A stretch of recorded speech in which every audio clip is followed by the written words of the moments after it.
2. The Coastal Colonies. Agriculture.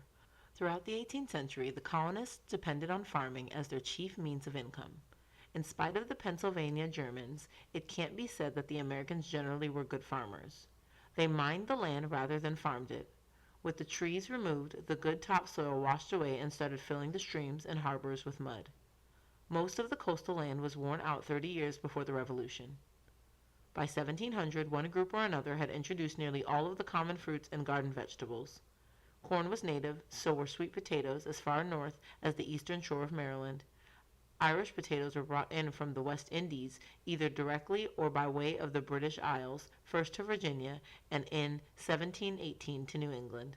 They were a curiosity at first, used as an ornamental garnish for meat. Potatoes had another use also. A small one, carried in a pocket, was considered sure protection against rheumatism. Grains were the most profitable things to raise, always excepting tobacco when the market wasn't flooded. In the middle colonies, wheat could be ground into flour and sold both north and south. Much flour came to be shipped overseas too, though little of it went to England because of restrictions. By the middle of the 18th century, the little town of Baltimore had become the world's principal flour milling and shipping center. Great fortunes were made growing rice in the soggy flatlands along the South Carolina coast and shipping it to Europe.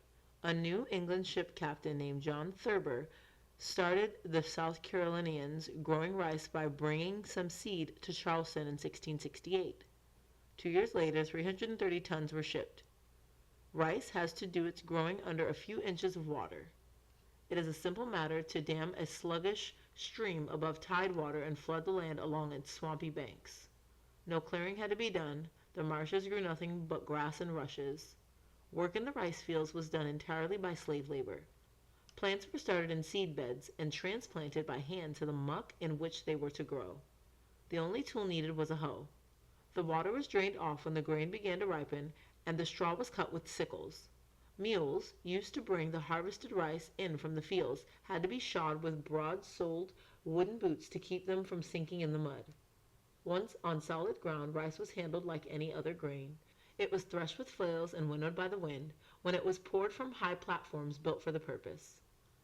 Hickory-lashed harrow, made with no metal whatever. Rice harvest in South Carolina. Wood and wooden implements. Implements for the more normal kinds of farming continued to be made by the user or by the local blacksmith. For the most part, they were similar to those used in the previous century, but some improvements were made. Plows were a little less ponderous, and more of them had iron chairs. Seldom did a harrow have iron teeth, however big oak or hickory pegs served the purpose. They were either wedged into holes made in a heavy log frame, or they were lashed into place on a lighter frame with strips of green hickory that shrank when they dried and gripped the teeth immovably. A few of these hickory-lashed harrows still survive, with their teeth as tightly fixed as they ever were. Each kind of wood has its own characteristics, and in a time when wood was the all-purpose material, people acquired a wide knowledge of kinds that would best serve particular uses. Lacking iron, black gum, tupelo, would make the best plowshare, because its tortuous grain made it almost impossible to split. If you needed toughness and springiness, there was hickory, with ash as a second choice, though ash was usually preferred for axe handles. White oak was used where great strength was needed, as for tree nails and the timbers of ships. Cedar was light and strong and was little hurt by water. It was perfect for small boats and for piggins and pails and shingles. Chestnut, too, resisted weather well. It made for fine fence rails, but it wasn't much good for firewood, because, burning, it would pop sparks all over a room. Modern cabinet makers shudder at the fact that black walnut was also used for fence rails. Locust, almost impervious to rot, made the best fence posts. White pine, strong but soft and easily worked, was for clapboards and for the masts of ships, for interior paneling, and for chair seats. Alder made good charcoal for gunpowder. The list goes on to include almost every native tree, large and small. To come back to wooden farm implements, the old split and spread hay fork remained in use, but it more often had 4 tines than 3. Wooden hay fork with a fence. Other forms of forks appeared that would pick up more hay or handle special materials. 5 or 6 tines were set into a transverse bar, and some forks had a low fence on the top of the bar against which the stuff being handled could stack up. Wooden hand rakes 6 feet wide were used in the hayfield.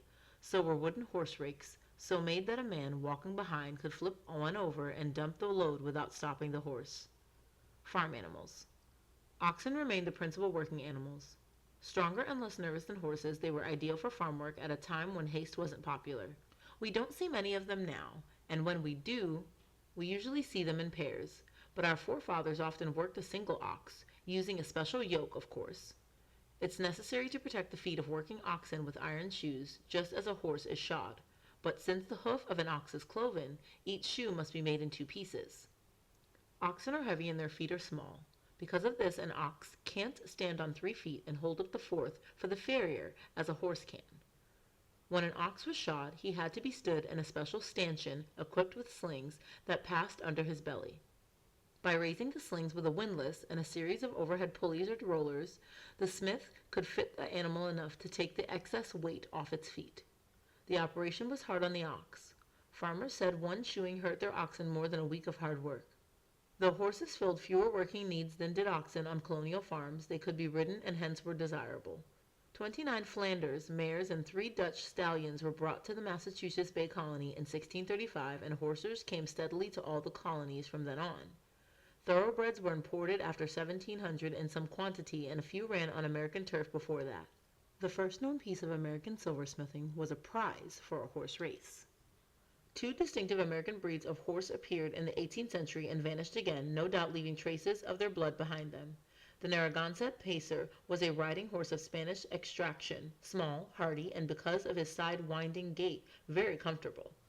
The Conestoga horse, said to have had English ancestry despite the fact that he flourished among the Pennsylvania Germans, developed in time to pull the famous wagons of the same name and lasted until the railroads pulled him, and them, out of business in the 19th century.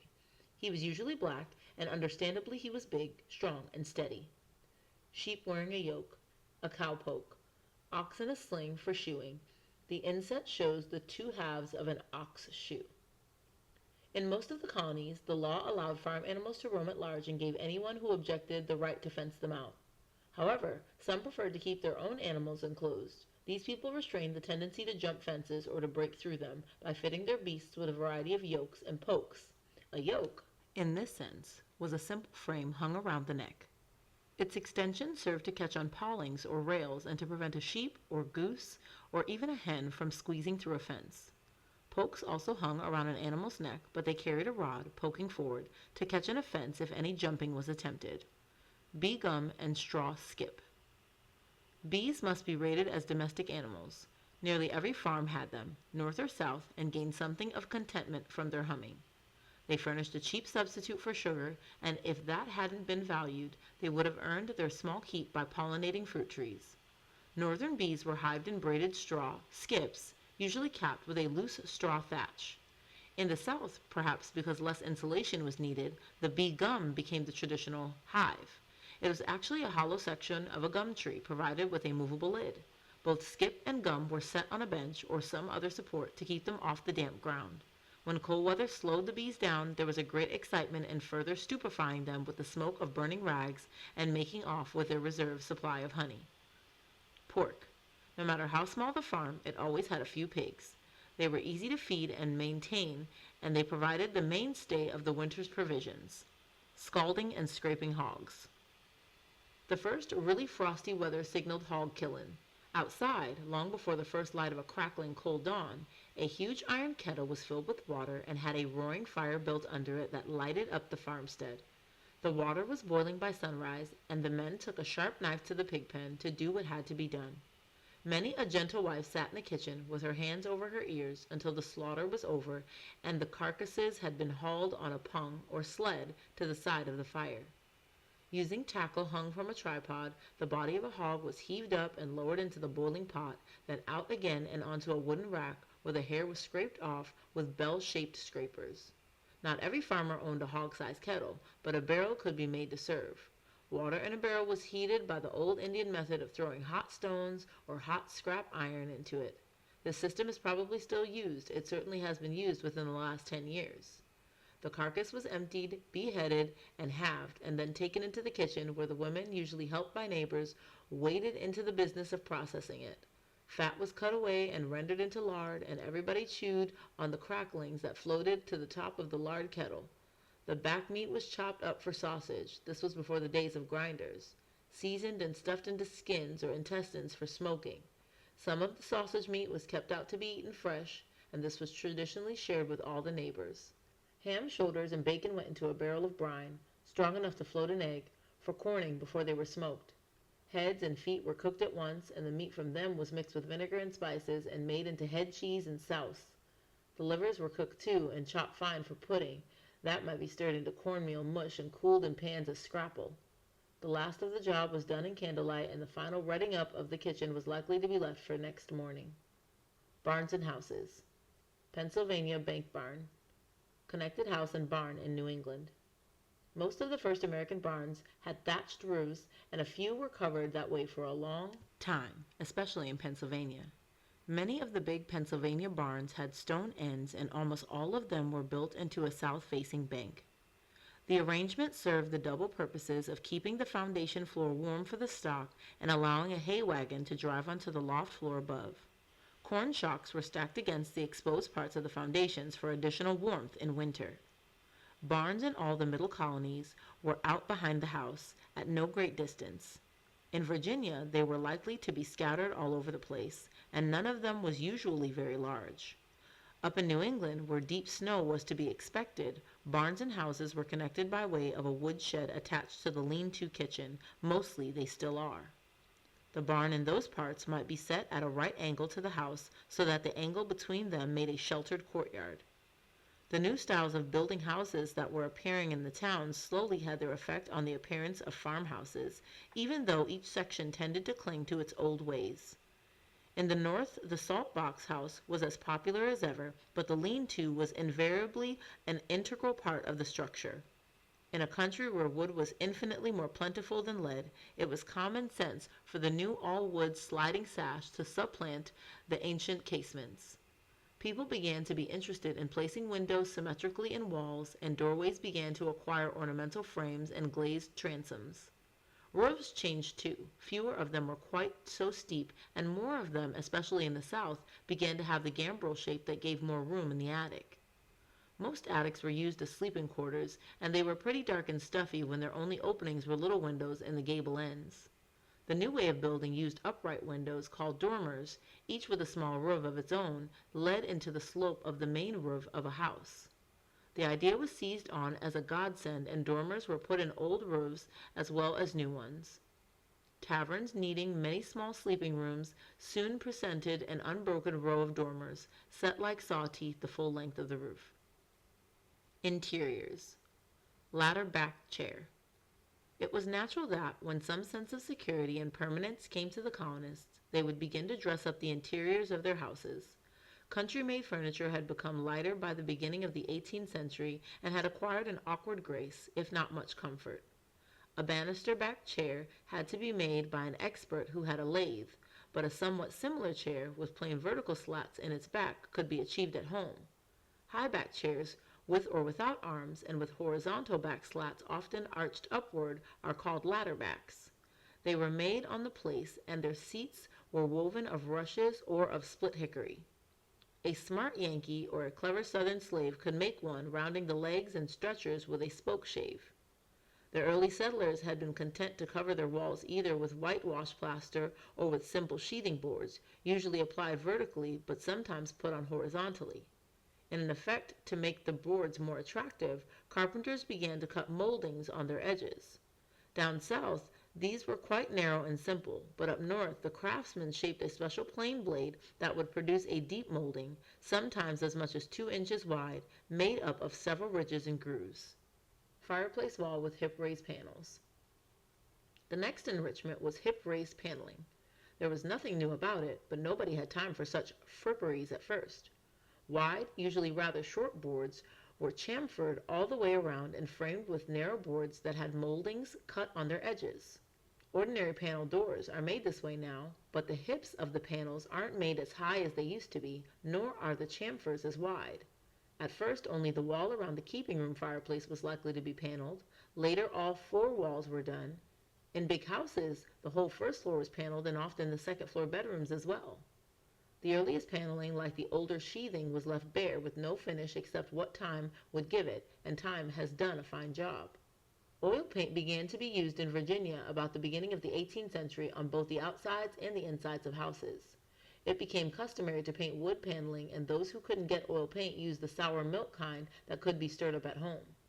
Many an old wall and mantel, laboriously cleaned of paint by modern restorers, has had its wood exposed for the first time since it was put in place. Plantations. A plantation house, early 18th century. Up the Hudson and on the southern rivers, wealthy landowners built themselves elaborate country houses in the new style. Except that they spread out more, these were much like the houses the same people and others equally rich built for themselves in towns. Southern plantation houses often had wings at both ends. Actually, these were separate buildings. At first, they were completely detached or were connected to the main house only by covered walkways. Later, the walkway became an enclosed passage, except in a very few cases, like that of Mount Vernon. One of the small end buildings was usually a kitchen, the other served as an office for the master. Ha-ha wall. Surrounding a plantation house was a wide stretch of lawn, usually reaching to the water's edge on one side and to the house gate on the other. The entrance gate was likely to be a mile or more away. There were no lawn mowers to keep grass short to an even, velvety length. Any cutting had to be done with scythes, but even an expert couldn't make it much shorter than 3 inches, and the evenness left much to be desired, unless you had never seen it done better. To reduce the amount of cutting, sheep, which crop grass very closely, were generally pastured between the house and the river, but it was undesirable to have the animals too close to the house, and a fence to keep them away would have spoiled the sweep of the fall to the water. The ha-ha wall provided a solution. A wall ditch about 2 feet deep was dug across the lawn, and a wall was built in it against its uphill side. The top of the wall was invisible from the house, but a sheep wandering into the ditch couldn't get over it. An unsuspecting stranger could fall into the ditch, however, and sometimes did.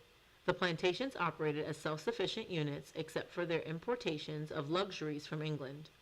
Most plantations did their own spinning and weaving, and all of the ordinary needs of the retainers were met by the production of the place itself.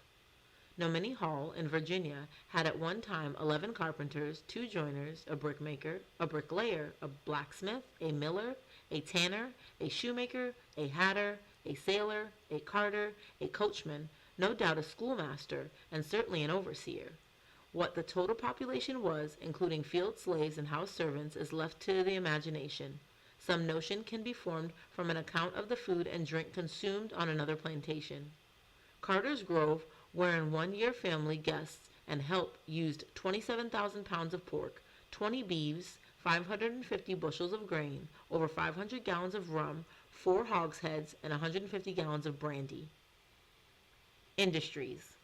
Iron.